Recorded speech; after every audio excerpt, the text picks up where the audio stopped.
última aula, né? Só ver aqui. Então, na última aula, né, o finalzinho que foi bem correndo, né, bem rapidinho por conta do horário. Vai ter gente querendo entrar aqui. Depois vocês passem, por favor, o recado para todo mundo aí que não está presente na sala, né? Estamos aqui em 25. Estamos aí em 30 e pouquinho. 32, eu acho, alguma coisa assim. Deu uma diminuída. Alguém acho que deve ter trancado o curso. 26 agora. E aí eu tinha um probleminha do slide anterior que eu queria resolver, né, que é em relação ao assunto do último bate-papo nosso, antes da gente mudar de assunto aqui, né? Então, só fazer esse problema, aí a gente começa um assunto novo aqui. E tem, obviamente, a relação com esse. Uma outra coisa também, outra informação importante, pessoal. A gente está, teoricamente, muito próximo da avaliação, né? Então, eu queria ver com vocês, se eu não me engano, a avaliação seria... Está marcada aqui, deixa eu só ver o dia. Qual é a semana? Está marcado. Só um minutinho. E aí, eu já coloquei, né, pessoal, inclusive, na última aula, acho que eu coloquei os exercícios que eu direcionei lá do livro, né? Deixa eu só ver aqui. Engenharia mecânica. Muito plano aqui de aula. Vamos lá. Então, só para relembrar aqui, ó, nossa programação, a gente tem aqui, a gente está mais ou menos por aqui, ó, nessa semana aqui. Como a gente começou na quinta, ficou meio quebrado, a gente está mais ou menos por aqui. Aí na semana que vem, aliás, quinta-feira, né, eu já colocaria algo sobre esse tema que está aqui e enfatizaria o assunto na terça-feira, que vem. E na quinta, o que eu vou fazer? Na quinta da semana que vem, tá? Na quinta da semana que vem, eu vou separar o horário aqui, ó, para a gente fazer alguns exercícios. E a avaliação vai ficar para terça-feira do dia, só para confirmar aqui o dia, só para ver aqui como é que vai ficar. Então, a gente está dia 9 é hoje, quinta, feriado. Dia 16 seria continuação do assunto, dos links do YouTube que eu vou deixar. E na quinta-feira, dia 18, eu faria algumas correções de exercícios, faria algumas correções de exercícios, dúvidas e tudo mais, dia 18, então não teria assunto no dia 18, só mesmo correção de problemas. E no dia 23 aqui, ó, a gente vai fazer a avaliação. No dia 23. Lá eu acho que está marcado dia 25 no acadêmico, mas eu vou antecipar aqui para o dia 23, tudo bem? Então, avaliação dia 23 de junho. Sendo que a avaliação vai ser basicamente aí um exercício que vocês vão, né, fazer só num tempo mais curto, né? Ao invés de fazer uma semana, eu vou marcar um horário, né? Vou marcar terça-feira de tal hora até tal hora. Provavelmente aqui no nosso horário de aula, né? Vou deixar aqui talvez 1 hora a mais, né? 3 horas para fazer a avaliação. Tá bom? Então, dia 23 de junho, a nossa avaliação. E no dia 18, que é a quinta que antecede, a gente vai fazer uma revisão de exercício. Certinho aí? Alguma dúvida? Vamos lá. Ô, professor. Diga. Você tem como me falar os capítulos do livro que vão ser abordados nessa avaliação aí? Então, na semana passada, eu coloquei esses exercícios. Isso está no acadêmico de vocês. Deixa eu só voltar aqui. que eu tinha compartilhado no chat da semana passada. Ah, beleza, lembrei agora. Mas eu posso colocar de novo aqui, sem problema nenhum. Ó, deixa eu ver aqui meus diários.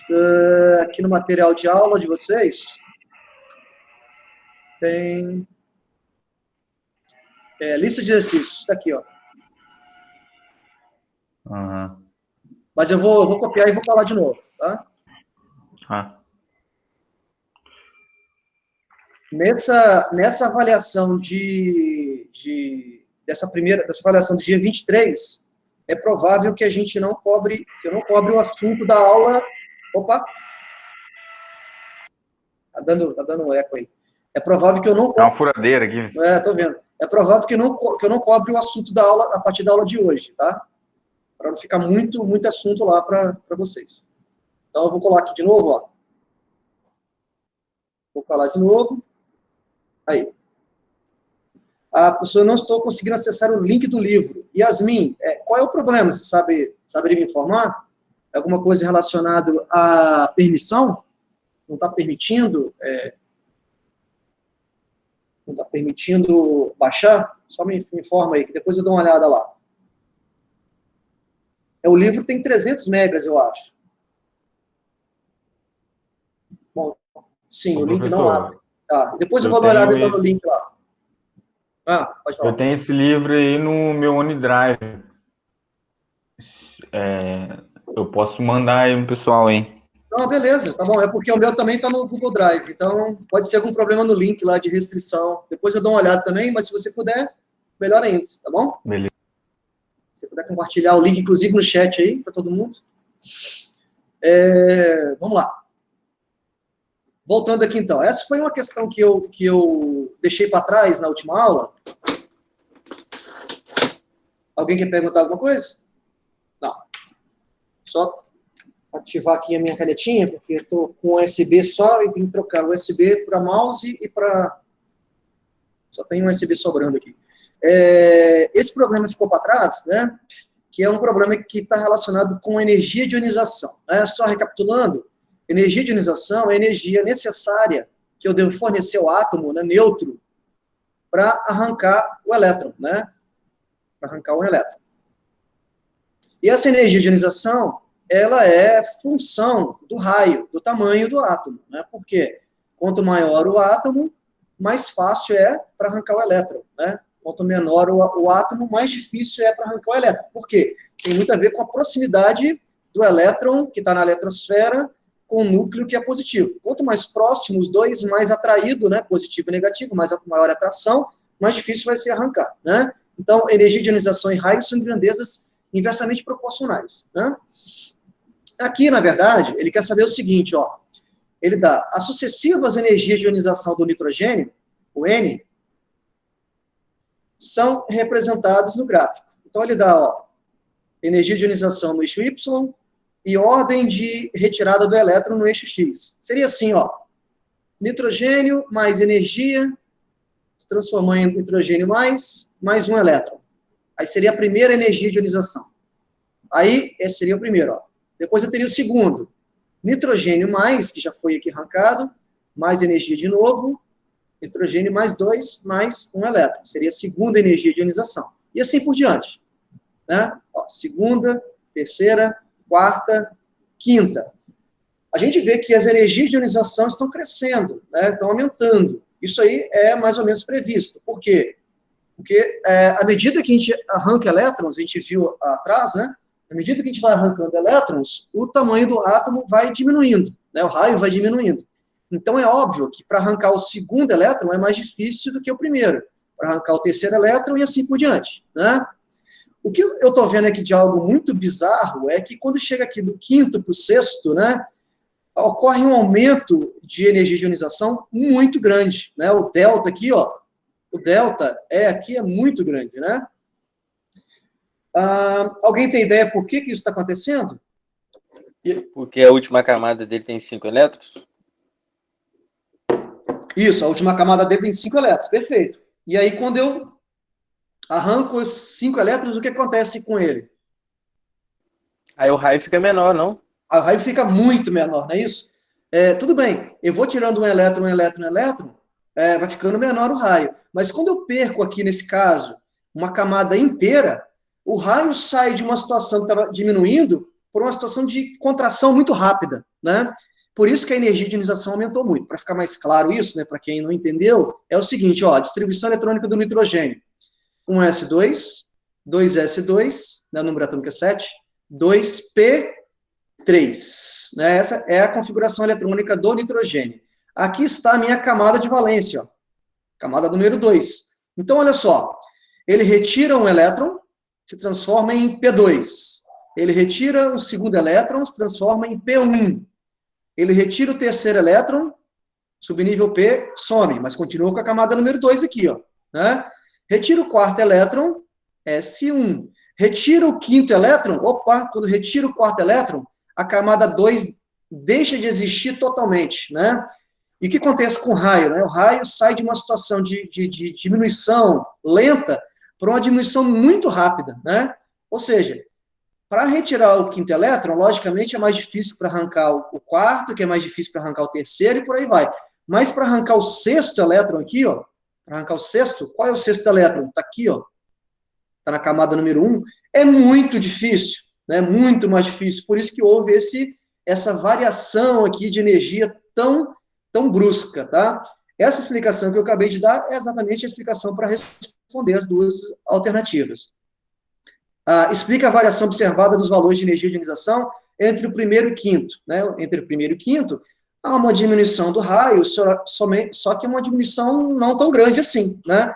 Quando a gente chega no quinto elétron para o sexto, ó, do quinto para o sexto, explique por que o valor da energia de ionização do sexto elétron é muito maior do que do quinto. Aqui tem a ver com a perda de uma camada eletrônica. De uma camada. Que é exatamente a perda da segunda camada eletrônica, né? Ficando só com a primeira. Tá bom? Então, só não vou descrever isso textualmente, mas a resposta tem a ver com essa explicação. Perguntas? Podemos continuar, então? Professor, o que acontece se eu tirar o elétron do hidrogênio? Ele fica com 0 elétron? O hidrogênio só tem uma energia de ionização, né? Porque o hidrogênio tem número atômico 1, então ele só tem um elétron, né?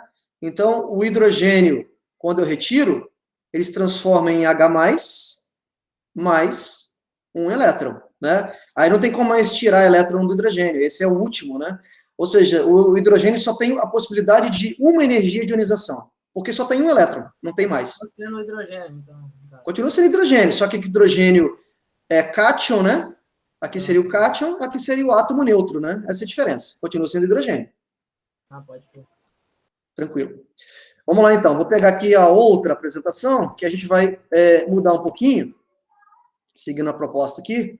Que a gente vai começar, na verdade, nesse bate-papo de hoje, a gente vai começar a falar de ligações químicas, né?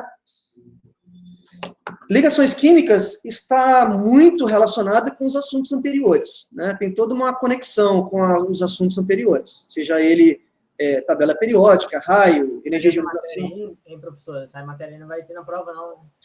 Eu prevejo que não, né? A minha ideia é que não seja abordado, tá? Só na segunda avaliação, tá bom? Bem, obrigado. Ligação química, então, é um assunto que a gente vai começar, né, aqui na aula de hoje. A minha pretensão aqui é começar e terminar a ligação iônica, né, e tentar falar um pouquinho de covalente, mas se não der tempo de falar de covalente, pelo menos iônica, tá? É o meu objetivo da aula de hoje. Bom, ligação química é um assunto muito importante, obviamente, né, porque na natureza a gente não encontra átomos, né, muito difícil encontrar átomos na forma isolada, né, os átomos nas substâncias que a gente conhece, nos materiais que a gente conhece, né? Seja ele o material do nosso dia a dia, do nosso cotidiano, qualquer tipo de material.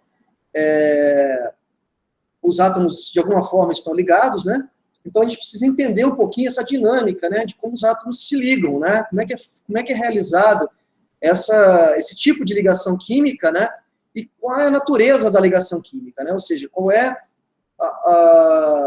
o tipo de ligação efetivamente que está acontecendo e o que isso causa em termos estruturais na molécula, né? Inclusive em em situações nos quais a molécula pode ter arranjos tridimensionais diferentes, né? Que chama de geometria molecular.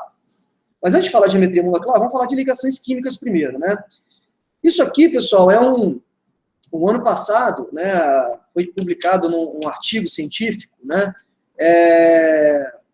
a primeira vez que foi observado por microscópio eletrônico, não esse microscópio que a gente conhece, né, microscópio da biologia, não, é um microscópio especial, chamado microscópio eletrônico, microscópio de elétrons, né, tem uma lente, né, uma lente física, uma outra forma de visão, né, no qual foi possível visualizar pela primeira vez uma ligação química, vamos dizer assim. Aqui eu tenho dois átomos, esses átomos mais escuros aqui são átomos de um metal chamado rênio, o símbolo é Re, rênio, Re. E aí está mostrando esses átomos de rênio confinados num nanotúbulo de carbono, e aí aqui eles estão da forma desligada, e aqui é quando sofreu a ligação química. Seria uma forma mais ou menos ilustrativa, né, de mostrar como seria a ligação atômica, né. Notem que, né, o átomo aqui na visão parece muito uma bolinha mesmo, né, muito na visão do modelo de Dalton, né, que é o modelo da esfera.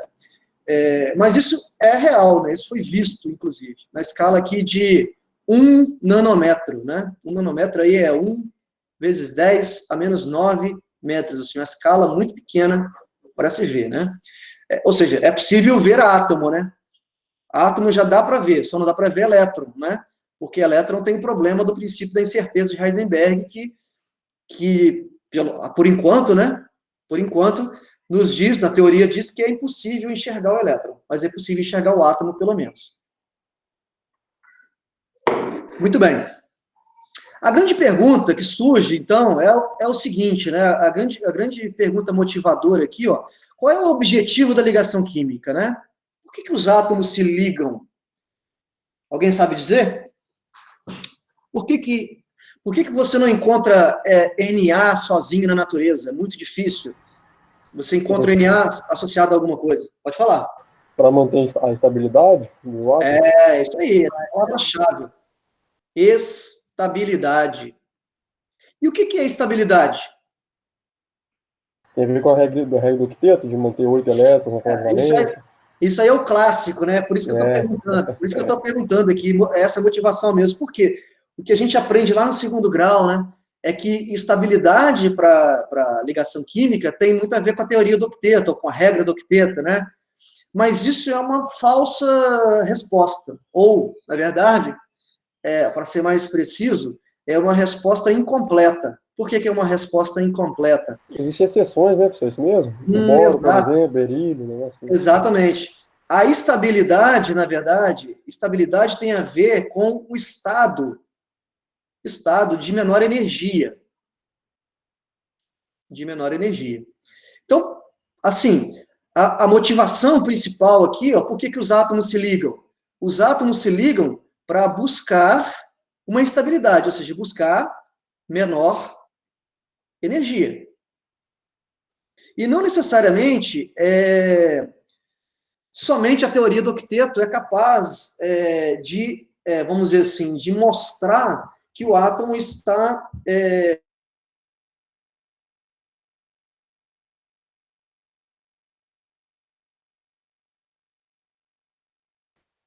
sim, pode ser.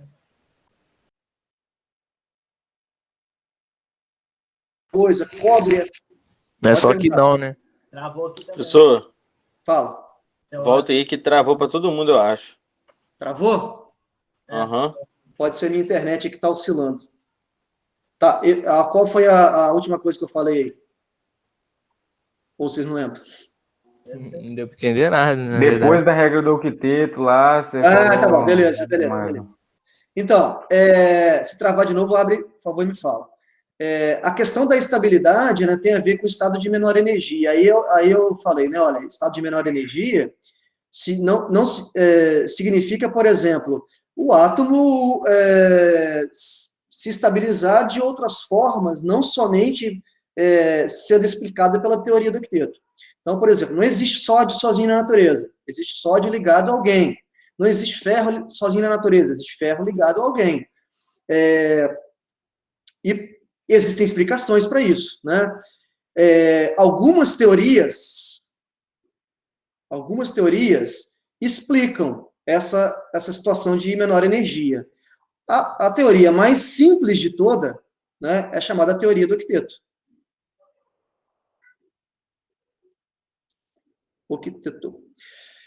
Tem outras teorias, além teorias de ligação, né?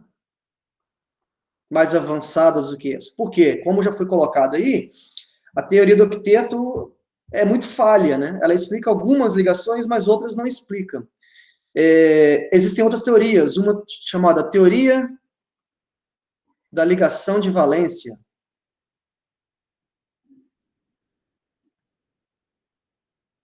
Professor, só por curiosidade, tem algum motivo para a última camada ser chamada de valência? Esse nome representa alguma coisa assim?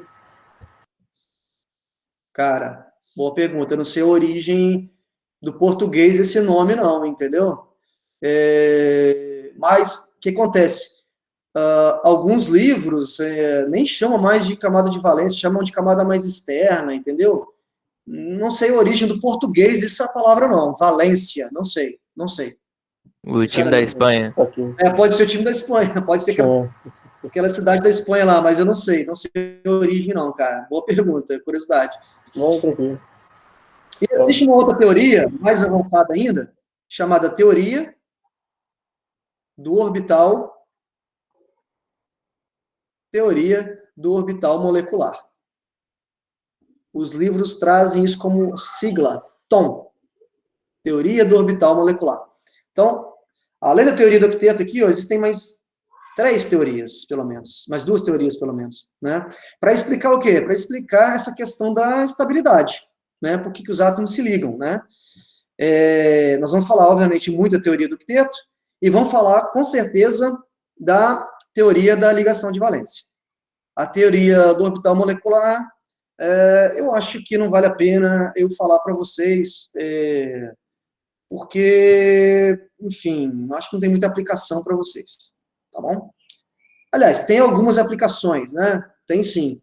Inclusive... De ligações covalentes? De ligação covalente. Inclusive, não, vou falar de ligação covalente. Aqui, ó, quando eu falo dessas 3 teorias, eu estou falando de teorias para explicar qualquer tipo de ligação química, tá? Eu vou falar ainda dos tipos de ligações. Estou falando só das teorias que explicam as ligações. A teoria do orbital molecular é uma teoria que explica principalmente ligação covalente e ligação metálica, tá? Então, por isso que tem alguma aplicação aí, recapitulando, existe alguma aplicação para a área de vocês, que é a área de mecânica, né? Que é a área de engenharia mecânica, que vocês estudam muita parte de propriedades dos materiais, né? Então, vamos deixar isso para depois, talvez eu faça aí a forma de um trabalhinho, alguma coisa, vamos ver o que eu vou bolar com relação a essa teoria aí. Bom, quais são os tipos de ligações? Né? Agora, não teorias mais, né? Teorias para explicar as ligações, para explicar esse estado de menor energia. Isso aqui é muito importante, tá, pessoal? Porque a gente está muito enraizado na nossa cabeça, aí, desde o 2º grau, que essa teoria aqui, ó, estabilidade significa octeto. Nem sempre, né? Como já foi falado aí, existem elementos químicos que extrapolam o octeto, né? Fazem ligação com mais de 8 elétrons, né, na camada de valência, ou menos de 8 elétrons na camada de valência. Aí eu tenho que lançar mão de outra teoria para explicar a ligação, né? Por exemplo, a teoria da ligação de valência ou a teoria do orbital molecular. Então, a teoria da ligação de valência e a teoria do orbital molecular são teorias que são, vamos dizer assim, são complementares à teoria do octeto, tá bom? Quais são os tipos de ligações que vocês conhecem? Ó, iônica, covalente e uma homenagem aqui, né? Uma banda muito maneira aí de rock and roll, né? Metálica. E por que existe isso? Porque na química, né, a gente costuma... existe um padrão, né, de ligações, meio que um padrão onde os átomos se ligam, né? E esse padrão de onde os átomos se ligam a gente chama aí de iônica covalente metálica, né? Lembrando que não existe, isso é muito importante, não existe ligação 100% iônica, como também não existe ligação 100% covalente. O que existe na química, né, e esse é um grande problema que a gente vê no segundo grau, né, parece que a substância é totalmente iônica ou totalmente covalente. Isso não é uma verdade. O que existe é uma prevalência de uma ligação em relação a outra. Por exemplo, determinados compostos são mais iônicos do que covalentes. Determinados compostos são mais covalentes do que iônicos, né? E isso é uma grande diferença, sutil diferença que a gente tem que discutir aqui. Bom, a ligação iônica tem um padrão. Qual é o padrão, né? O padrão é de uma ligação de um metal com um ametal. Por que metal e ametal? Lembre que na tabela periódica, né? Na tabela periódica, os metais, que são esses aqui marcados em verde, todos esses marcados em verde, mais clarinho, né? Qual é a tendência deles? A tendência deles, por terem, aqui, principalmente esses caras aqui, ó, por terem raio muito grande, né? Um raio muito grande, qual é a tendência deles? A tendência deles é de perder elétrons. Perder elétrons, né? E formar, nesse caso, quando perde elétrons, formar cátion. Então, eu tenho aqui, ó, um metal que forma um cátion, né, positivo, e eu tenho um metal que é o contrário, né, que são esses aqui em amarelo, né, principalmente esse em amarelo e os azuis aqui, que são os gases nobres, né. Então, metais aqui contemplam uma pequena percentagem da tabela periódica, né, muito pouco, né, a quantidade. Esses caras aqui, a gente viu que o raio cresce nesse sentido, né? Esses aqui são os elementos que têm o menor raio da tabela, né? Portanto, ao contrário dos metais, como eles têm raio pequeno, eles não têm muita tendência a perder elétrons, ao contrário, eles têm tendência a ganhar elétrons, a receber elétrons, né? A gente diz que eles são muito eletronegativos, né? A eletronegatividade deles é muito alta em relação aos metais, né? Então, qual é a tendência? A tendência desses elementos aqui marcados em verde é de serem positivos, né? Formar cátions. E a tendência desse em amarelo é de formar ânions. Por que os azuizinhos aqui não foram colocados nessa história, né? Por quê? Bem, pelo menos para a teoria do octeto já tem 8 elétrons na camada de valência, então já estão estáveis. Bem, não sei se é só isso. Tá perfeito, é isso aí. Na verdade, é o contrário disso, né? Seria assim, porque você falou, olha, eles são estáveis porque tem 8 elétrons. Na verdade, a teoria do octeto surgiu exatamente por conta deles, né? O que foi observado, né? Foi observado que esses elementos, hélio, neônio, argônio, eles não tendem a formar ligações químicas, por mais que já exista compostos de gases nobres feitos em laboratório, produzidos em laboratório. Não é uma tendência natural deles formar ligação. Então, a pergunta que vem, bom, se eles não fazem ligação, é porque eles já são, de certa forma, estáveis, né? E eles são estáveis por quê? Né? Qual é o motivo deles serem estáveis? E aí foram investigar, né? Foram fazer uma investigação, viram que existe um padrão entre eles. Qual é o padrão? A última camada, né? A última camada eletrônica deles está completa, ou seja, ter última camada completa, ou ter os orbitais completos, olha como eu mudo a forma de falar, ter os orbitais completos é uma forma de estabilizar o átomo, né? Lembra que eu falei que uma situação assim, ó, 1, 2, 3, 4, 5, 6, é uma situação estável? Nota, eu não falei de teoria do octeto aqui, eu falei que é estável, né? Isso aqui, se para o átomo, né, depois de ligado, ele chegar nessa situação, para ele é melhor do que ele estava antes, né? Então, vamos supor que ele, antes de ligar, estava assim, ó. Antes de ligar, ele estava, por exemplo, assim, faltando 2 elétronzinhos aqui, ó. E depois ele está assim, completo. Depois, completo, é mais estável do que antes. Se é mais estável depois, a ligação química para ele foi vantajosa, energeticamente falando. Mas eu não falei de teoria do octeto, eu falei de completar orbitais, né? Que é uma outra visão de estabilização que foi desenvolvida por Linus Pauling, né? Na teoria chamada teoria da ligação de valência, que é essa teoria aqui do meio aqui que eu falei com vocês. Tá bom? Mas vamos deixar isso quieto por enquanto. Então, a ligação iônica é uma ligação formada por um metal que é positivo e um metal que tende a formar um ânion negativo. A ligação covalente é uma outra ligação que é para explicar, por exemplo, né, por que o hidrogênio se liga ao hidrogênio para formar o O2? Formar o H2. Né? Por que o oxigênio se liga ao oxigênio para formar o O2? Por que na água eu tenho hidrogênio ligado ao oxigênio? Né? Sendo que esses caras todos são metais. Né? Eu preciso explicar essas ligações. Né? Então, essa ligação é uma ligação um pouco diferente, que a gente vai falar depois, que é uma ligação que se dá entre a metal mais a metal. Eu não estou destrinchando nenhuma agora, só estou falando em termos gerais, para a gente entrar em detalhes em cada um. Então, a metal tende a ganhar elétrons, e o outro metal tende a ganhar elétrons. Então, a gente vai ver que aqui, a forma de se ligar, né, a maneira de formar a ligação química, ela é um pouco diferente da ligação iônica, já que os dois elementos, ambos querem receber elétrons. Né? A gente precisa imaginar outra forma de que isso vai acontecer.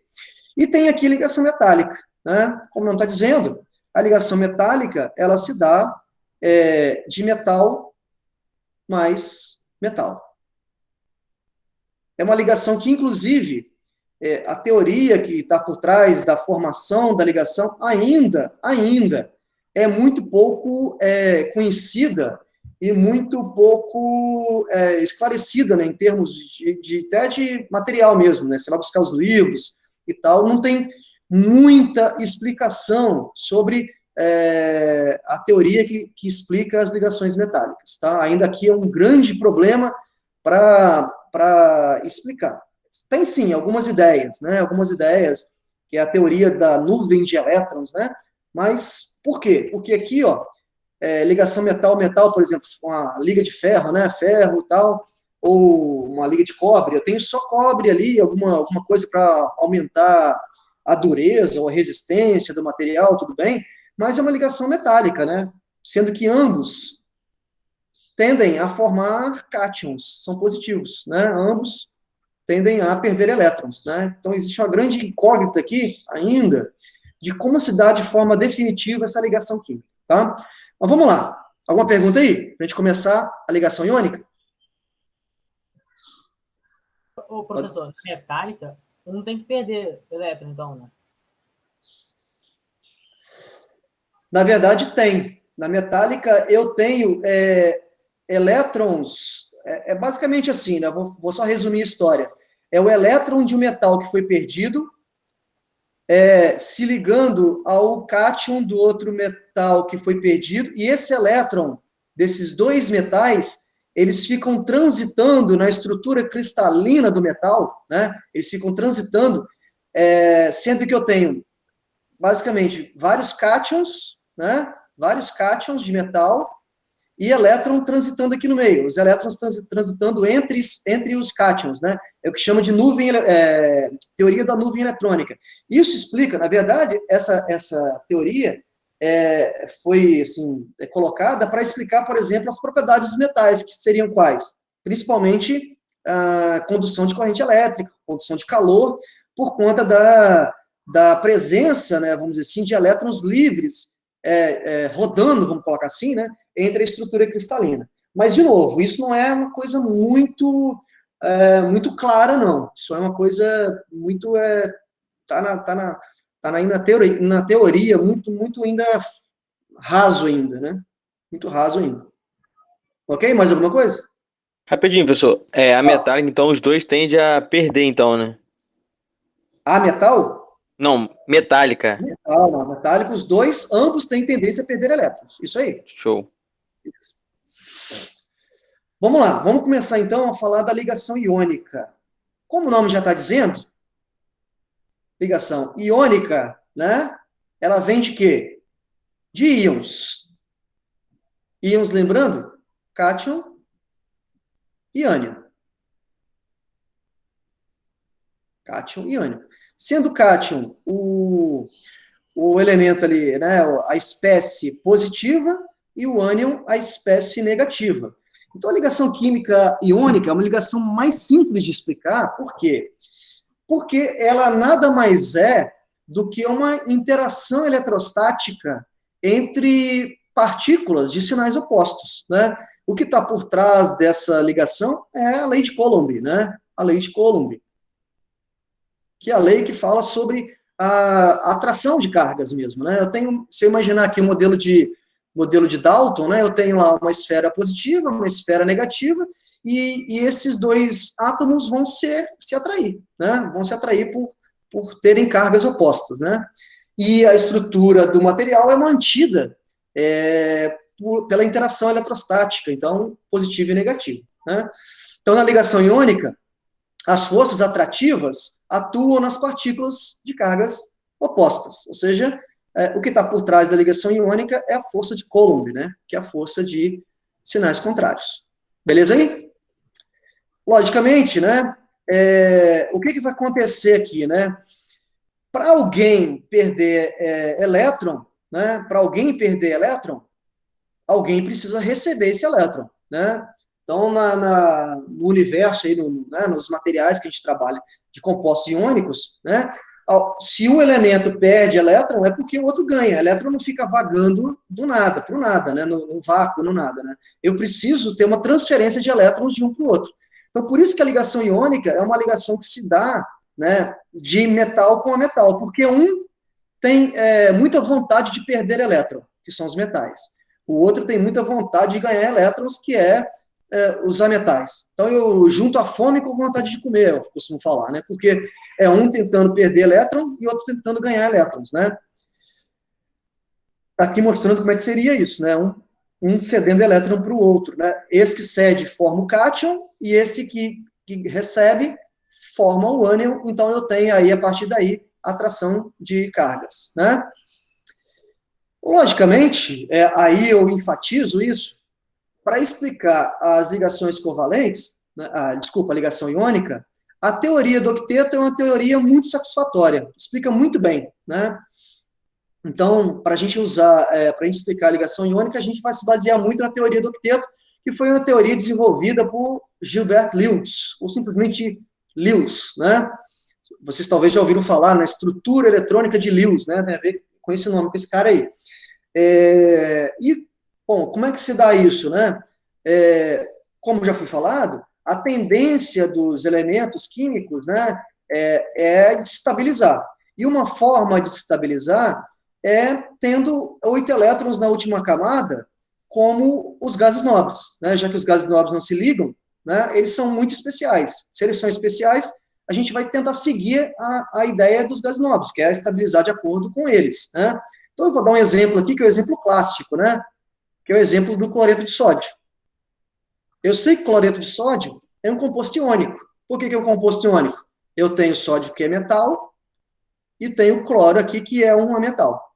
Então, logicamente, aqui é um composto estritamente iônico, né? Predominantemente iônico, para falar o nome mais correto, né? E como é que se dá a ligação do cloreto de sódio, né? Vamos lá, vamos ver a configuração eletrônica. Sódio, 11 é o número atômico. Ficaria assim, ó. 1s2, 2s2, 2p6, 3s2, acho que passou, né? 3s1. 3s1. E aí, o que eu vejo? Bom, o sódio tem 3 camadas eletrônicas, ó. Primeira, segunda e a terceira. Essa aqui é a camada mais externa, que nós falamos camada de valência, né? Então, camada de valência é onde acontece a ligação química. Por quê? Porque é onde sai ou entra elétrons, vamos colocar assim, né? não estou muito interessado nos elétrons internos, eu estou mais interessado nos elétrons externos. Bom, qual é a tendência do sódio, né? A tendência do sódio, a gente sabe que ele é um metal, e metal tem raio muito grande, né? Tem um raio grande. A tendência deles é de perder elétrons, né? Nesse caso específico, né? Ele vai perder quantos? Ele vai perder exatamente, ó, esse elétron aqui, ó, que está na camada 3s1. Quando ele perde esse elétron, ele se transforma num cátion, né? Quando perde um elétron, se transforma num cátion, que é o Na+. E como é que fica a configuração eletrônica do Na+? Um S2, 2S2, 2P6. Se eu observar aqui, ó, essa camada eletrônica está completinha, né? Está com 8 elétrons no total, né? 8 elétrons. E ele está se parecendo com o gás nobre, que tem no total 10 elétrons, que é quem? Se eu vier aqui na tabela periódica, ó, quem tem 10 elétrons é o neônio. Né? Ele se parece, então, quando ele acontece essa perda desse elétron, ele começa a se parecer com o neônio. Né? Ou seja, ele se estabiliza perdendo um elétron. É muito comum, então, na verdade, o que é mais comum é você encontrar na natureza o sódio com carga +1, né? Na+. Ao contrário, o cloro que tem número atômico 17, ficaria assim a configuração eletrônica. 1s2, 2s2, 2p6, 3s2, 3p5. Se eu olhar a distribuição eletrônica, aqui está a camada de valência dele, ó. A camada de valência dele tem quantos elétrons? 7 elétrons, né? 7 elétrons. Como eu sei que o cloro é um átomo pequeno, tem raio pequeno, a tendência dele, né, é o contrário aqui do sódio. A tendência dele é de receber elétrons, né? E quando ele recebe elétron, se ele receber um elétron, que vem de quem, né? Isso é importante. Esse elétron vem, obviamente, de alguém, do sódio, né? Esse elétron vem do sódio, e aí ele fica aqui, ó, completa-se 3p6, fica com mais um elétron aqui, 3p5 se transforma em 3p6, ele fica com 18 elétrons no total, se parecendo... Aí se pareceria com o argônio. Argônio, perfeitamente, argônio.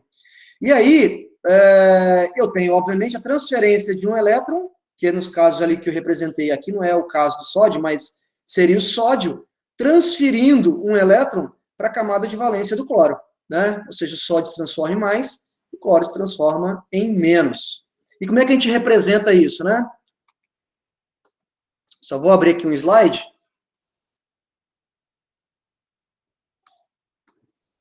E como é que a gente representa isso? A gente representa isso na forma de uma estrutura eletrônica, que a gente chama, né? Estrutura eletrônica de Lewis. Estrutura eletrônica de Lewis. Ô, professor, mas tipo, eu poderia fazer isso com qualquer elemento? Qualquer um. Desde que seja metal e é metal, né? Ah, tipo, eu posso fazer isso com um usando qualquer um também.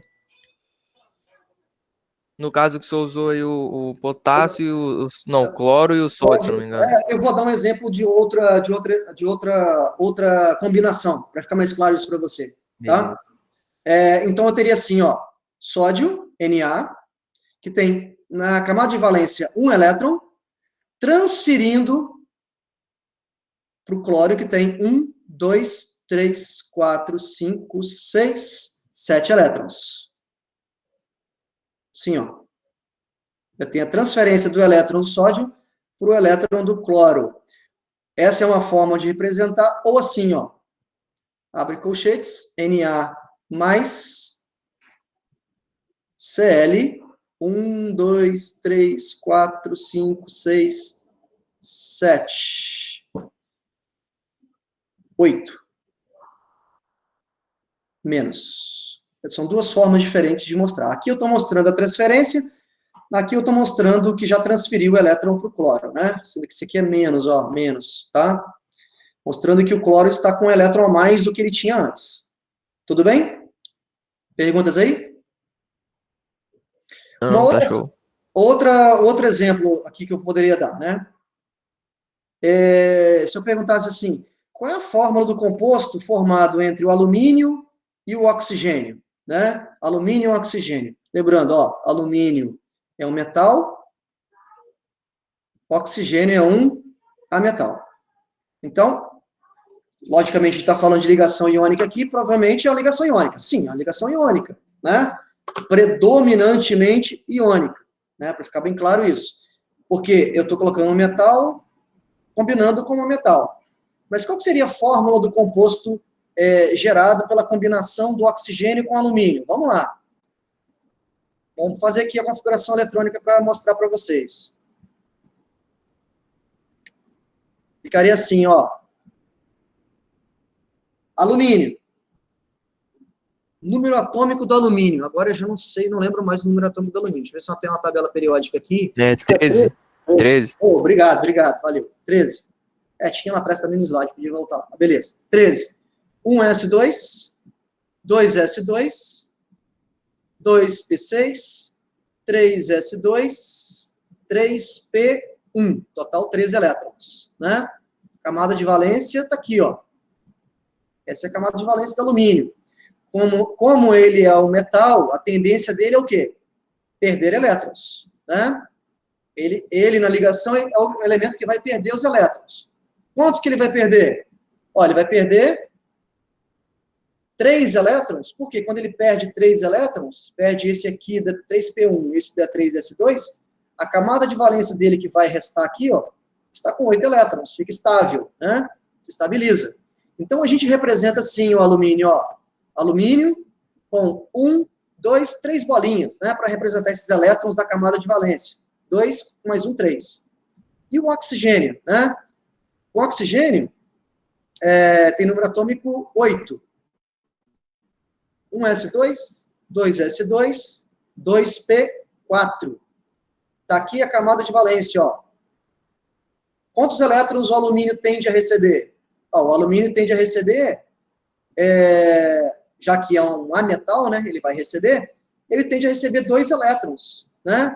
Por quê? Porque se ele completa aqui, ó, P4 para P6, por exemplo, ele estabiliza aqui, fecha a camada, né, parecendo com gás nobre. A gente vai representar o oxigênio assim, ó, 1, 2, 3, 4, 5, 6 elétrons, mostrando aqui, só corrigindo aqui, né, mostrando os 6 elétrons da camada de valência, tá bom? A gente pode representar com xizinho, com bolinha, com florzinha, coração, o que vocês quiserem, né? Mas aí há uma contradição, né? Por que é uma contradição? Porque o alumínio, ele tende, né? Ele quer perder 3 elétrons. Quer perder 3 elétrons, enquanto o oxigênio quer ganhar 2, né? Há aqui uma contradição na forma de ganhar e perder elétrons, né? Por isso que eu falei, qual vai ser a fórmula do composto, né? Aí eu vou desenhar aqui menorzinho, aqui desse lado, ficaria assim, ó. Alumínio, 1, 2, 3, oxigênio, 1, 2, 3, 4, 5, 6. Então, o oxigênio precisa de 2 elétrons. 1, 2. Essa seta aqui é muito importante, essa representação, por quê? Eu estou mostrando, ó, o elétron está saindo do alumínio e está indo para o oxigênio. É uma doação de elétrons e recebimento. A ligação iônica é caracterizada por isso. Na ligação covalente é um pouquinho diferente. Beleza, com isso, né, com essa doação, eu estabilizo esse oxigênio, mas eu não estabilizo o alumínio, né? O que eu tenho que fazer? Para representar essa... Pode falar. Muda a proporção. Eu coloco um outro oxigênio. 1, 2, 3, 4, 5, 6. Aí eu dou um elétron para o oxigênio. Aí eu estabilizo agora o alumínio, mas esse oxigênio não. Eu tenho que mostrar um outro alumínio. 1, 2, 3.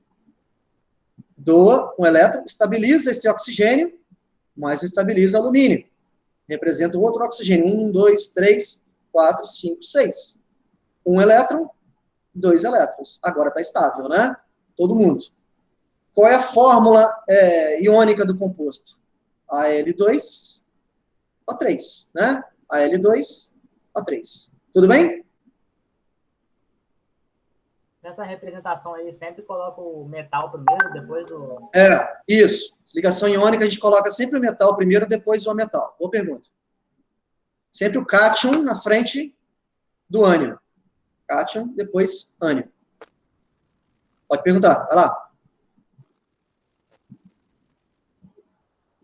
Existe uma forma é muito mais simples de você descrever a fórmula de composto iônico, que seria pela carga, né? Essa aqui é a forma mais legal, né? Lógico, a forma que você representa a estrutura eletrônica de Lewis, né? Essa seria a estrutura eletrônica de Lewis. Mas vamos supor que eu pergunte assim, ó, vamos supor que eu pergunte qual é a fórmula prevista do composto formado entre cálcio e flúor, né? Cálcio e flúor. Aí eu vou lá na tabela periódica e olho o cálcio. O cálcio está na família 2, né? Ou seja, tem 2 elétrons na camada de valência. 2 elétrons na camada de valência. Qual é a tendência dele? A tendência dele é de perder esses 2 elétrons. Formar o cátion Ca2+. Qual é a tendência do flúor? O flúor está na família 17, ou família 7A, né? A tendência do flúor, está na família 7, é ganhar um elétron, vai ficar com 8. Então, se ele ganha um elétron, a espécie que ele forma é F-. Eu posso montar a fórmula usando uma regrinha antiga, né? Não sei se vocês já ouviram falar, que é a regrinha do escorregador, né? Aqui em Castelo a gente chama isso de regra do chiador, né? Aquele brinquedo de parque, né? Regra Só do o pessoal do Aracuí. do Aracuí lá, o pessoal chia no quibe, né? Mas aqui, ó, essa carga aqui, ó, ela é o índice do flúor. Essa carga aqui, ó, é o índice do cálcio. A gente inverte, tá? Ficaria assim, ó, Ca1F2. É a fórmula do composto. Aqui atrás, ó, quando eu mostrei alumínio e oxigênio, é a mesma coisa. Poderia ter feito isso de outra forma, ó. Alumínio, qual é a carga do alumínio? Ó, o alumínio vai perder 3 elétrons. Se ele vai perder, ele vai formar o cátion alumínio mais 3. O oxigênio tem aqui, ó, precisa de 2 elétrons. Vai formar o O2-. Cruzando as cargas, ó, vai ficar o quê? Al2O3, que a gente fez aqui exatamente, aqui embaixo. Igualzinho, tá? Só que aqui a gente representou usando aqui a fórmula de Lewis, né? Mostrando aqui os elétrons da ligação. Tá bom? Os elétrons da última camada, na verdade. Alguma dúvida? Molezinha isso, né? Muito fácil. Vamos lá, então. Beleza. Aí eu poderia... Professor, uma curiosidade. A questão do carbono. A gente sabe lá em química orgânica tal, que ele faz a ligação covalente, né? Tem aquela porrada de compostos lá, tudo mais, beleza. Mas existe alguma possibilidade dele fazer alguma ligação iônica, né, atuando como 4+, ou 4-? Ou só 4+, ou só 4-? Existe. Existe um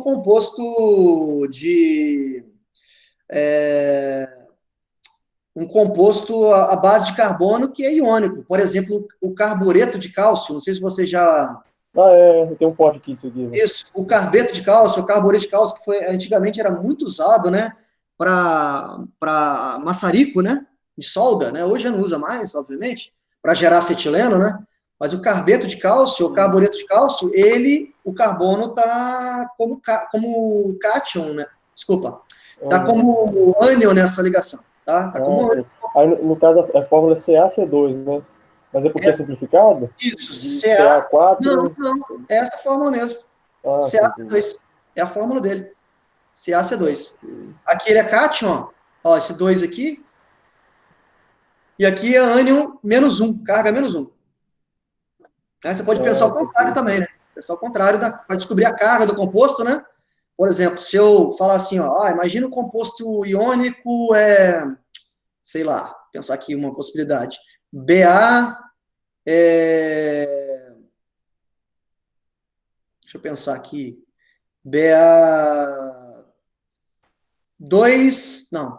Deixa eu ver aqui um bário e outro elemento aqui da tabela periódica. Bário é 2+, ó. Bário com fósforo aqui, por exemplo. Ele assim, ó. Bário, fósforo. Bário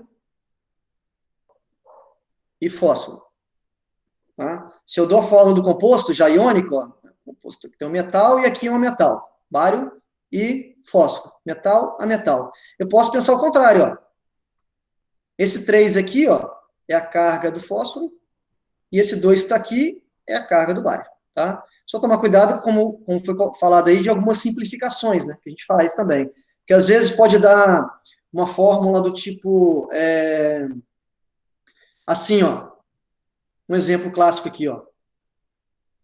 Cálcio 2+, oxigênio 2-. Ligação iônica, predominante iônica, né? Metal e ametal. Cálcio da família 2, carga 2+, oxigênio 2-. Se eu cruzar as cargas aqui, ficaria Ca2O2, né? Só que a gente simplifica isso, né? Divide tudo por 2, fórmula mínima, né? Lembra?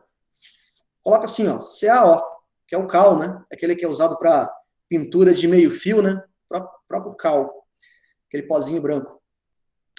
É muito interessante falar o seguinte, né, pessoal?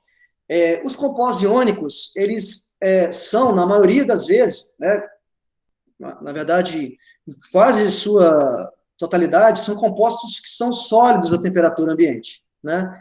São sólidos à temperatura ambiente, e quando a gente coloca um sal, qualquer composto iônico, né, um composto iônico em água, né, acontece um fenômeno que a gente chama de dissociação, né, que, por exemplo, o NaCl, quando o cristalzinho, né, sólido, quando a gente coloca ele em água, ele dissocia, formando Na+, mais Cl-, né. Então, os compostos iônicos são bons condutores de corrente elétrica, né, quando estão dissolvidos em água, por exemplo, ou quando estão fundidos, não fundidos. Fundido é quando você derrete, né, quando você aquece o sal de maneira a fundir o material, chega no ponto de fundir. No estado líquido? Isso, exatamente, que é diferente do estado aquoso, né? O estado aquoso é quando você dissolve, quando você dissocia em água, né?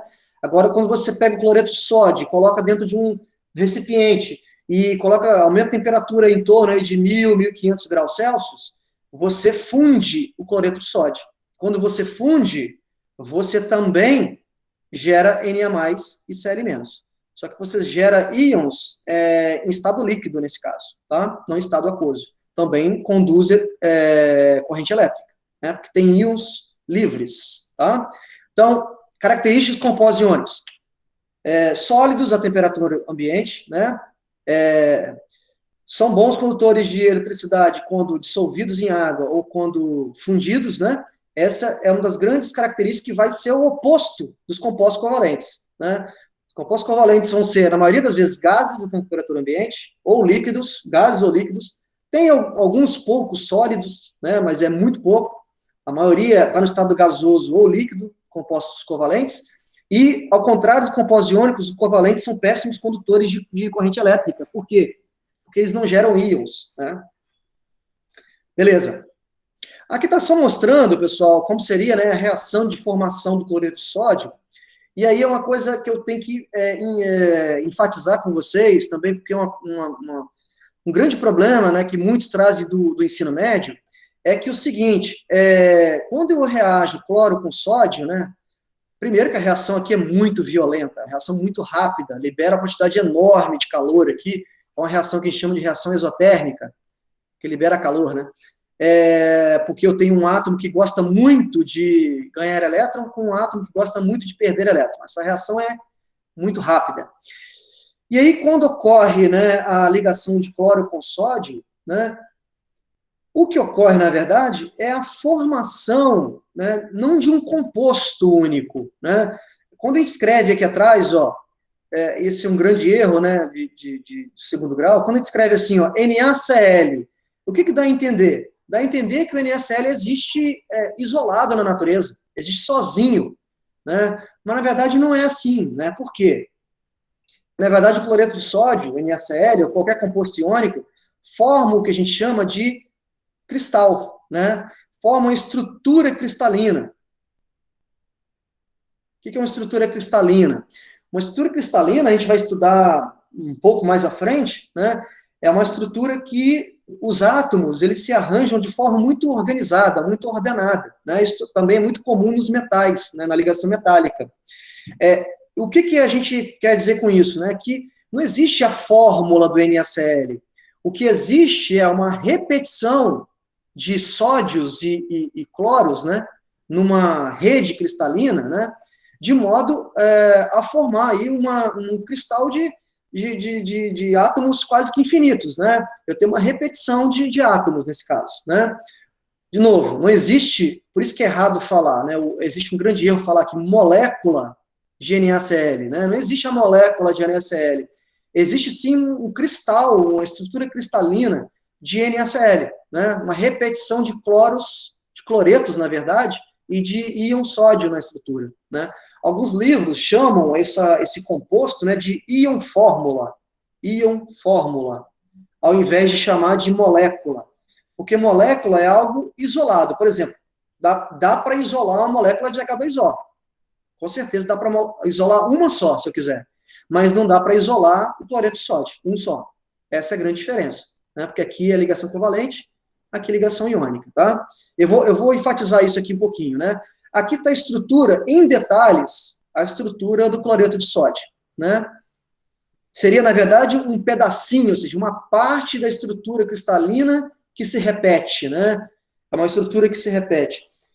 E a gente vai trabalhar também, né, o cloreto de sódio, ele se organiza numa estrutura, que a gente está vendo aqui, uma estrutura cúbica, né? É uma estrutura cúbica. Isso vai refletir totalmente nas características macroscópicas do material. Se eu pegar, por exemplo, um cristal de cloreto de sódio, colocar no microscópio, aí esses microscópios ou uma lupa, até uma lupa dá para ver, né? Você vai ver vários cristais, né, de sal de cozinha em formato cúbico, né? Por quê? Porque o arranjo interno, né, o arranjo molecular, vamos dizer assim, o arranjo dos átomos internamente, causou um efeito externo, que é a organização cúbica, né, dos cristais. Isso, estou mostrando do cloreto de sódio, mas isso vale para qualquer composto iônico, tá? E, aliás, tem composto iônico que não se arranja de forma cúbica, se arranja de outra forma, por exemplo, hexagonal, romboédrico, né, que são outras formas geométricas, né, de arranjo. O que eu estou vendo aqui do cloreto de sódio, né, é um arranjo cúbico, né? Obviamente, vocês estão conseguindo identificar isso aí, né, que é um cubo. E para ser mais claro, é cúbico de cúbico simples, né? Existe cúbico de face centrada, mas eu vou deixar isso para depois, para não misturar a cabeça de vocês aí. Se você observar, né, aqui, ó, o sódio mostrado em azul e os cloretos, na verdade, que é o ânion, né, representado em amarelo. Pergunta, por que o cloro aqui, o cloreto, tem um tamanho maior do que o sódio? Primeira pergunta, saberia me responder? Por que os tamanhos estão diferentes aí? Por que o cloreto tem um tamanho maior do que o sódio? Está representado? Por causa do raio, alguma coisa assim? Por causa do raio, sim. A gente viu lá atrás que quando um determinado elemento químico perde elétrons, né, que é o caso do sódio, o raio diminui. Quando o elemento ganha elétrons, o raio aumenta, né? Por isso que isso tem um tamanho aqui, o cloreto aqui tem tamanho maior do que o sódio. E aí, se vocês observam, a segunda pergunta, né? Qual é a relação estequiométrica? Qual é a relação estequiométrica entre sódio e cloro? São quantos sódios para quantos cloros na estrutura cristalina do NaCl? Saberiam me dizer?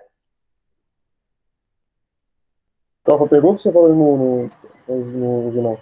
Qual é a proporção estequiométrica entre sódio, Na+, e Cl- na estrutura cristalina? Se você olhar aqui a figura. Não sei se eu entendi direito, mas seria de 1 para 1? 1 para 1, exatamente. Para cada íon cloreto, eu tenho, íon sódio, desculpa, eu tenho um íon cloreto. Por isso que a fórmula a gente representa NaCl, né? Que é 1 para 1 aqui, ó.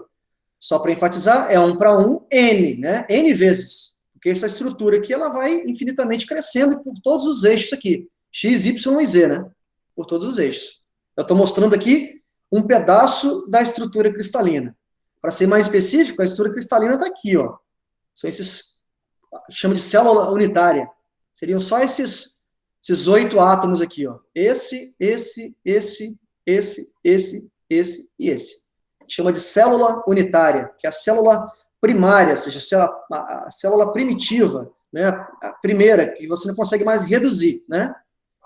O resto é só repetição. Para cá é repetição, para lá é repetição, por aí vai. Para cá, né, que vai continuar, tudo mais. Obviamente, os compostos iônicos têm uma grande característica, que é o alto ponto de fusão e o alto ponto de ebulição deles, né, que eu esqueci de falar aqui atrás, né, são sólidos à temperatura ambiente, conduzem corrente elétrica quando dissolvidos em água e tudo mais. E, terceira, né, tem altos pontos de fusão e altos pontos de ebulição. Para você, por exemplo, derreter o cloreto de sódio, você precisa de 1.500 graus Celsius. Para você derreter o gelo, 0 graus Celsius. Né? Um é iônico, outro é covalente, só para vocês terem noção da diferença aí de força, né? De coesão entre a ligação dos átomos. A gente considera que a ligação iônica é a ligação mais forte das três que existe, uma das mais fortes que existe, tá? Então, tem alto ponto de fusão, alto ponto de ebulição, só que a gente pode, né, fazer uma clivagem, é possível clivar, né? Eles são muito quebradiços, né? Os compostos iônicos, né? Os cristais iônicos, né? São muito quebradiços. Justamente por conta de uma repulsão que há entre alguns íons, né, de mesma carga dentro da estrutura cristalina. Né? Então, você consegue, em determinados planos, né, você consegue fazer uma clivagem desse material. Essa é uma característica dos compostos iônicos, né, que está sendo mostrada aqui embaixo. Aqui são outros arranjos, ó, todos arranjos cúbicos, tá? Aqui é o cloreto de césio, aqui é o sulfeto de zinco, aqui é o fluoreto de cálcio, né? Todos arranjos cúbicos, né? Só que são arranjos cúbicos em proporções um pouco diferentes. É isso que eu ia falar agora. O que vai gerar exatamente essa diferença de proporção, tá? Aqui é 1 para 1, só que aqui é 1 para 1, só que é menos empacotado, vamos dizer assim. Aqui é 1 para 1 mais empacotado. Aqui é 1 para 2, né? Por que 1 para 2? 1 para 2, tá? São arranjos todos cúbicos, porém com proporções um pouco diferentes. Eu não vou detalhar isso, mas a proporção aqui é diferente, que causa essa diferença aqui de organização. Mas notem, todos eles estão no sistema cúbico, né? Todo o sistema cúbico, tá? Aqui são alguns, né, sólidos cristalinos. Aqui é a pirita, chamado de pirita, é sulfeto de ferro. Aqui, ó, FeS, Fe, chamado ouro dos tolos. Não sei se vocês já ouviram falar nesse termo. Olha a aparência dele, ó. Ouro dos tolos. Por que ouro dos tolos? Na região de Ouro Preto ali, era vendido antigamente, isso aqui era vendido como ouro, né? Parece muito o aspecto, mas com o tempo isso aqui enferruja, oxida, né? Fica escuro, não é ouro, é ferro, é sulfeto de ferro. Por isso que foi chamado de ouro dos tolos, né? Porque os caras davam, literalmente, no Brasil, desde sempre, né? Rasteira no outro, né? Isso aí é um clássico da história do Brasil. Pica-pau também tinha de ouro dos touros. Tinha? Porra, não lembro disso não, cara. Pica-pau é mesmo? Excelente, mano. Isso foi alguma tradução de algum brasileiro para a versão do Pica-pau, porque isso não Ele existe. e o pé de pano que achava. Né? Não existe a versão no inglês, não. Lá nos Estados Unidos não existe o ouro dos tolos, não. Aqui tem pirita, aqui fluorita, que é o fluoreto de cálcio, que eu mostrei ali atrás, que é um mineral. Aqui a ametista, sinceramente não lembro qual é a fórmula da ametista, mas eu acho que é basicamente sílica, tá? Dióxido de silício. Só que é um pouquinho diferente do cristal, dos cristais comuns, porque tem alguns metais que dão impureza, né, que chamamos de impureza. Na verdade, uma impureza boa, né, porque dessa coloração roxa aqui, né. Então, existe cristal de várias formas, né. Depende aqui do metal que está incrustado no meio ali. Mas, enfim, curiosidades. Todos Professor, eu acho que é SiO2. Tá aqui, ó. Porque tava travando aqui. Não Tá. apareceu pra mim, não. Achei que você tava de pegadinha comigo, cara, mas tá bom. Não, pô, não apareceu aqui, não. É quartzo, né? Na verdade, quartzo. É um quartzo, só que um quartzo com impurezas. Por isso que dá essa coloração roxa aqui. né? No Minecraft tem quartos também. Tem também, né? Os caras são viciados em games, cara, meu Deus. Vamos lá. Vamos lá para a fase final da aula aqui, estou quase terminando, tá? Um último parâmetro aqui para terminar a aula, não vai dar tempo de falar de ligação covalente hoje, começar, né? O termo aqui, que vocês obviamente não viram isso no ensino médio, né?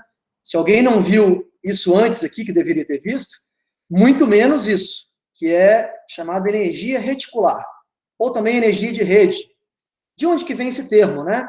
Esse termo vem exatamente porque nos compostos iônicos eu tenho a formação aqui de estruturas cristalinas, né? Eu tenho a formação de cristais, né? Dessas redes cristalinas. E eu consigo, de certa forma, medir qual é a energia, né, que mantém aqui os átomos unidos, né? Que mantém a coesão aqui entre os átomos de cargas opostas. Lembrando que a ligação iônica é uma ligação especificamente explicada pela lei de Coulomb, que é a lei de atração de cargas, né? A lei de aqui negativo e aqui positivo, né? Então eu tenho, imagina, vocês vão ver em física 2, provavelmente, ou física 3, imagina cargas puntiformes, né? Bolinhas de cargas, né? Eles vão se atrair, porque tem sinais opostos, né? E essa atração, como a gente sabe lá da física, ela está muito relacionada com o quê? Com duas coisas. Essa atração está relacionada com a carga, obviamente, com a carga, e com isso aqui, ó, que é a distância entre as cargas, né? A relação aqui entre distância e carga me dá o que a gente chama de energia de rede, né? Ou energia reticular. Essa energia de rede, por exemplo, está aqui mostrada, ó, quando o cloreto de sódio é formado, né, a partir dos íons, sódio e cloreto, acontece aqui, ó, sinal negativo, significa que ocorre uma liberação de 782 quilojoules, né, joule aqui, unidade de energia, por mol de cloreto de sódio formado. Então, primeira, né, interpretação, quando forma, libera. Lembra que ligação química é uma ligação no qual o átomo tende a um estado de menor energia, né? Está aqui a explicação. Por que liberou essa energia? Liberou por quê? Porque foi para um estado de menor energia, um estado menos energético, né? Ou seja, isso aqui tem mais energia do que esse lado, né? Em outras palavras, quando o cristal é formado, ocorre com liberação de 782 kJ por mol. E esse valor aqui, ó, é chamado de energia de rede. Cada composto vai ter uma energia de rede. É isso que eu quero finalizar a aula de hoje, discutir um pouco isso.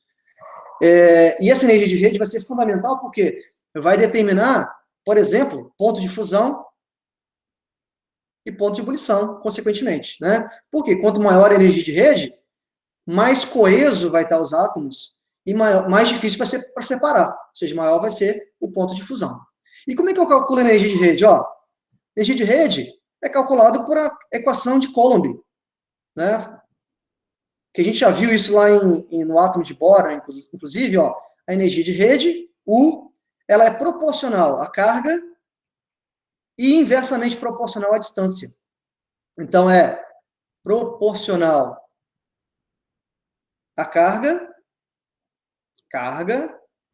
de quem, né, pessoal? A carga dos íons, né, cátion e ânion. Carga dos íons e inversamente proporcional à distância. Professor, rapidinho. Fala. Que sinal é esse no meio da... Esse? Chamado sinal de proporcionalidade. Proporcionalidade. Está dizendo o seguinte, a energia de rede ela é proporcional à multiplicação das cargas, cátion e ânion, dividido pela distância, tá? Na física lá do segundo grau, a gente vê isso assim, ó, U igual a uma constante, carga positiva vezes carga negativa, dividido pela distância. Mesma coisa, tá? Mesma coisa. Tá. A carga de um íon, de um cátion, de um ânion, eu vejo como? Né? Eu vejo com base na quantidade de elétrons que ganhou ou perdeu, né? Seria lá, por exemplo, sódio. Qual é a carga do sódio? Na+. Qual é a carga do cloro? Cl menos. Então, ó, mais, menos. Qual é a carga do oxigênio? Menos 2. Então, a carga do oxigênio é maior do que a carga do cloro. A carga do sódio é menor do que a carga do bário, que é 2+, que o bário está na família 2A. Então, ó, bário tem maior carga do que o sódio. Isso vai influenciar diretamente o quê? A energia de rede, né? Então, a gente espera que compostos iônicos formados por bário, por exemplo, como tem uma carga maior, né? Como tem uma carga maior, essa parte de cima aqui, né, ó, essa parte de cima aqui vai ser maior, e sendo maior, quanto maior a carga, ó, compostos de bário vão ter uma energia maior do que compostos de sódio, porque tem carga menor. Tá, e a distância? O que seria a medida da distância? Como é que eu meço a distância, professor? Bom, a distância você pode estimar com base em quê? Com base no raio do átomo. E o raio do átomo, a gente sabe como varia na tabela periódica, né? A gente tem uma noção de como está variando a tabela periódica. Então, eu vou dar um exemplo aqui, ó. Ó, cálcio 2+, oxigênio 2-. Aqui ele deu uma distância entre os dois raios. Lógico que a gente não vai ter esse valor aqui de distância, a gente vai ter a gente só vai estimar essa distância, dizer, olha, o cálcio tem raio menor do que tal e tal. E o sódio e o flúor, olha aqui a carga, ó. Se a gente for colocar lá na fórmula da energia de rede, a energia de rede seria igual a carga positiva vezes carga negativa, né, proporcional, desculpa, dividido pela distância. Quem tem maior carga aqui, ó? Se a gente for ver, ó, o cálcio e o oxigênio tem maior carga, porque a carga deles é +2 e -2. A carga aqui, ó, vai ser +1 e -1. Então, a parte de cima da minha expressão aqui, ó, vai ser maior. Ah, professor, e a distância? Aí, a distância, ela não tem tanto efeito assim, porque, como vocês podem ver, ó, a distância está basicamente na mesma ordem de grandeza, mesmo tendo elementos químicos diferentes, íons diferentes, está dando a mesma ordem de grandeza, 239, que está dando 231, né? Só está mudando aqui na terceira casa. Então, a distância aqui não é o que prevalece. O que prevalece aqui é a carga. O mais importante é a carga dos elementos, dos íons nesse caso. Entenderam aí? Então, o que eu vou imaginar? Esse composto aí, ó, chamado cal, vai ter maior energia de rede. Comparativamente, a energia de rede ou energia reticular aqui, ó, vai ser maior do que esse. Esse aqui vai ter menor energia de rede. Em outras palavras, se esse tem maior energia de rede, esse vai ser mais coeso, né? Os átomos vão estar mais fortemente ligados. Consequentemente, aqui eu vou ter também, consequentemente, um maior ponto de fusão. E esse aqui, comparativamente, vai ter menor ponto de fusão. Ô, professor, não entendi direito. Isso se dá só por conta do tamanho da distância? Não, se dá por dois motivos. Ó, a equação está falando aqui, ó, por dois motivos. Primeiro motivo, que é a parte de cima aqui, ó, que é as cargas, positiva e negativa. Ou seja, a energia de rede, ela aumenta proporcionalmente com a carga e ela diminui proporcionalmente com a distância. Sim. Ou seja, é diretamente proporcional à carga e inversamente proporcional à distância. E a distância a gente calcula como? Na verdade, a gente não calcula, a gente estima como? Através dos raios. Tá? Eu vou dar um exemplo para a gente terminar a aula daqui a pouquinho. Aqui eu dei exemplo, olha. Se você observar aqui, comparando esses dois compostos, ó, que é o óxido de cálcio, né, que é o cal aqui, ó, com o fluoreto de sódio, que é esse aqui vai ter maior energia de rede. Qual é o motivo? A carga, ó, 2+. Né? Aqui é 2+, aqui é 2-. A carga dos íons é muito maior aqui, ou seja, a parte de cima da minha equação aqui, ó, é muito maior. Né? Se eu multiplicar a razão aqui, vai ficar 2 vezes 2, vai dar 4. Né? A razão das cargas ali vai dar 4. A razão das cargas aqui vai ser +1 e -1. 1 vezes 1 vai dar 1. Né? Ou seja, esse cara aqui vai ter uma energia de rede maior do que esse aqui. Aí você poderia perguntar, professor, e a distância, você não vai ver? Como eu disse aqui, ó, a distância, que é a medida entre os dois raios aqui, ó, né? A distância do núcleo do cálcio até o núcleo do oxigênio, é praticamente a mesma da distância do sódio com o flúor, né? Tá dando aqui, ó, 231 versus 239. Mas se, tipo, eu fosse levar em conta só a distância, aí o outro seria maior. Ah, sim. Então, aí sim, essa é uma boa pergunta. Vamos supor que eu tenho dois compostos aí, diferentes, que ambos têm a mesma carga. Por exemplo, mais um, menos um, mais um, menos um. Aí o que vai fazer diferença? A distância. Beleza. Ô, professor, e se a distância ali tiver uma diferença grande entre as duas? Aí, bom, assim, para ficar mais clara a minha explicação.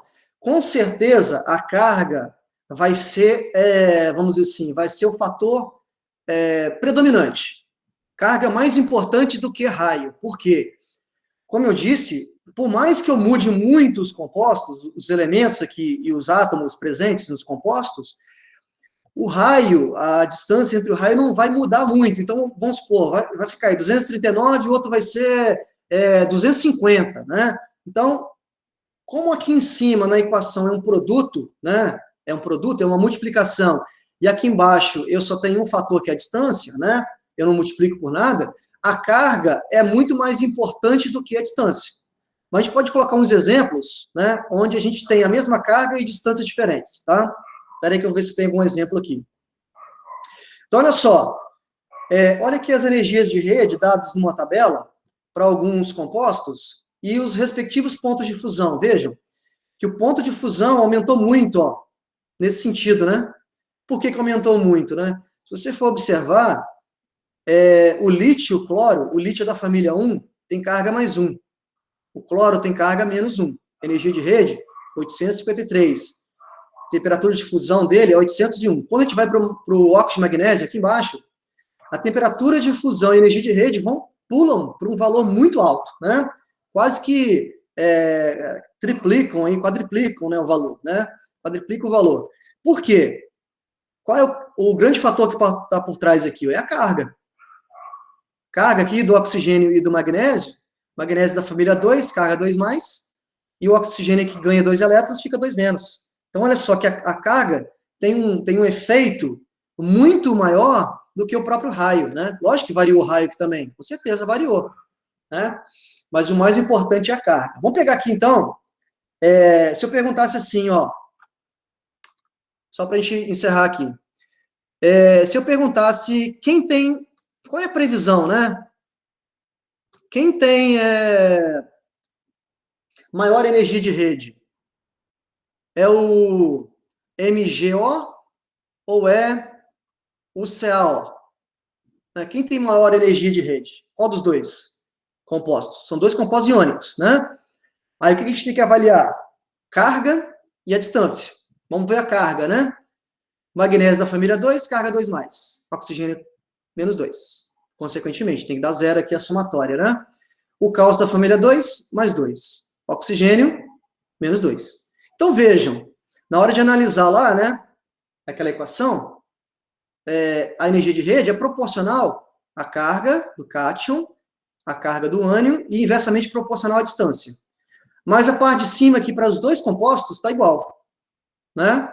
Tudo igual. A mesma carga. Aí, nesse caso, necessariamente, o que eu tenho que ver? A distância. Então, vamos fazer uma análise aqui sobre a distância. O cálcio tem distância maior.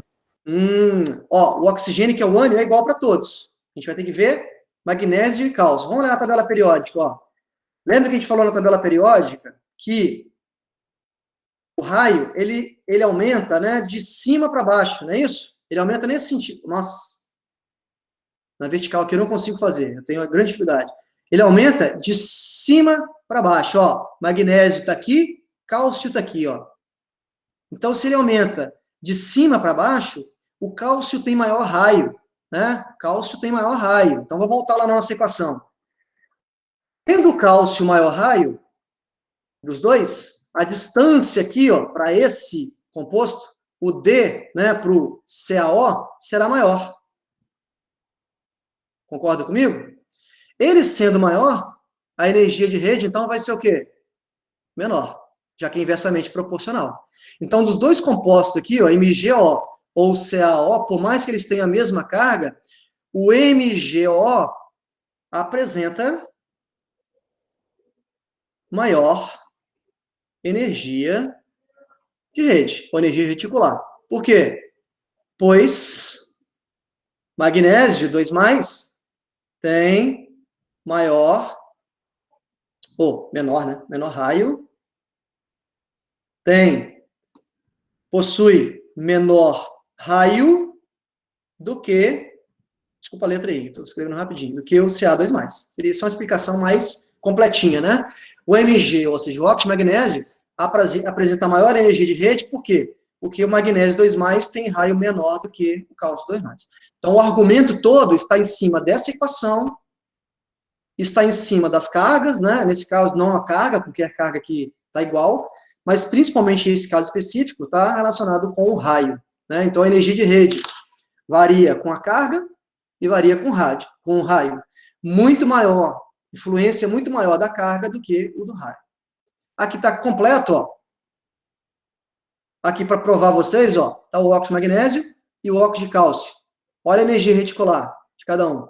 Não está coerente com o que a gente acabou de falar? A energia de rede do óxido de magnésio está maior do que a energia de rede do que o óxido de cálcio. Esse cara aqui, ó, vai ter maior ponto de fusão, a gente espera, né? Um maior ponto de fusão, por exemplo. Então, olha que bacana, a gente consegue fazer uma previsão, né, experimental, né? Se a gente não precisa ir para o laboratório, a gente consegue fazer uma previsão experimental do ponto de fusão de dois compostos iônicos diferentes com base na energia reticular. Eu garanto que isso vocês não viram no ensino médio, isso aí já é assunto de graduação. É assim como aqueles assuntos iniciais também que a gente já viu. Beleza? Alguma pergunta aí, pessoal? A gente iria começar a ligação covalente, mas não vou começar hoje não. Professor, só tenho uma curiosidade. Você falou que não existe ligação 100% iônica e nem existe ligação 100% covalente. Mas você sabe me dizer por quê? Tipo, igual no NaCl que você falou. É o seguinte, vamos lá. Isso tem muito a ver com a eletronegatividade, né? Na tabela periódica, essa pergunta sua é muito boa. Aqui não vou conseguir apagar mais, ver se consigo apagar aqui só deletando. Só para não ficar muito confuso aqui. Na tabela periódica, o que acontece, né? Como o raio, né, muda muito, né, de um lado para outro, a gente tem uma tendência que a gente conhece, né, de raio e, consequentemente, de eletronegatividade. Então, portanto, por exemplo, se eu ligar, né, vamos pegar dois extremos aqui, ó. Se eu pegar o frâncio, ligar o frâncio com o flúor, que estão em extremos opostos de raio e, portanto, de eletronegatividade, eu posso afirmar para você que a ligação vai ser quase 100% iônica. Por quê? Porque eu estou pegando átomos que têm raios muito diferentes. Um que tem um raio gigante, que é o frâncio, outro que tem um raio pequeno, que é o flúor. Mas se eu for começar aqui combinando átomos que estão próximos a metal e metal aqui, ó, por exemplo, se eu chegar numa proximidade de tal forma que eu combinar o alumínio, por exemplo, que é um metal, com o oxigênio, que é uma metal, o que vai acontecer? Eu estou pegando elementos químicos aqui, né, átomos, que estão muito próximos, né? Lógico que não tem diferença de raio? Tem diferença. Mas não tem tanta quanto a relação do frâncio com o flúor. Mas eles estão próximos, quer dizer que o raio deles é diferente, mas não é tão diferente. Em outras palavras, a eletronegatividade do alumínio e oxigênio não é tão grande assim, né? O que significa dizer que a ligação entre o alumínio e o oxigênio é predominantemente iônica, mas não é 100% iônica. Eu posso ter 60% de caráter iônico e 40% de caráter covalente. Por quê? Por conta dessa proximidade que existe entre eles na tabela periódica. Tá? Professor, tem como medir esse 40 e 60? Até que tem como fazer cálculos teóricos sobre isso, mas eu acho que, assim, o mais importante para vocês é entenderem, né, que existe aí uma diferença quando a gente fala de ligação iônica e ligação covalente, que o que dá a entender para a gente é que, composto é covalente é 100% covalente. Não é bem assim. Depende da posição dele dentro da tabela periódica, porque depende, obviamente, do raio, do tamanho do átomo.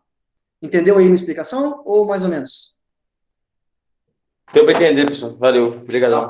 Valeu. Mais alguma questão? Beleza, então, olha só recapitulando, pessoal, na quinta-feira, como é feriado, a gente não vai, não é possível que tenha alguém entrando agora, a gente vai, eu começaria a ligação covalente, né, então eu vou, na verdade, começar a ligação covalente na forma de vídeo que eu vou tentar selecionar aqui de YouTube, entendeu? E aí eu gostaria muito que vocês vissem, porque eu vou ter alguns exercícios relacionados à ligação covalente. Eu não vou me preocupar muitos detalhes, eu vou colocar vídeos mais de coisas que vocês, de certa forma, já viram no ensino médio, tá? Ou vai ser uma revisão, enfim, vai ser para entender, mas eu vou introduzir ligação covalente na forma de vídeo do YouTube. E aí a gente vai se reencontrar novamente na terça-feira que vem, tá? Na terça-feira que vem. Então, ao final da aula aqui, já vou começar a garimpar alguns vídeos, né, para vocês assistirem sobre introdução à ligação covalente. E na aula de hoje, a gente encerrei ligação iônica. Aí no assunto de ligação covalente que entra a teoria orbital molecular, eu acho que tinha falado no início. Não, então, eu não vou falar, nesse início, eu não vou colocar nada de teoria do orbital molecular, não. Vou colocar só as teorias que vocês conhecem, teoria do octeto, no máximo, teoria da ligação de valência. Tá bom? Show. Mais alguma pergunta?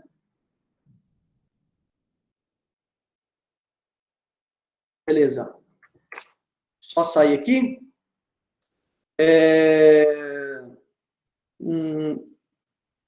Deixa eu ver quem está querendo entrar aqui, só de curiosidade. Gabriel Vilas Dias. Um pouquinho atrasado. Beleza, pessoal. Então, vou encerrar a gravação aqui, interromper. Se vocês, então, tiverem dúvidas da aula, eu estou disponível sempre às sextas, né, como de costume.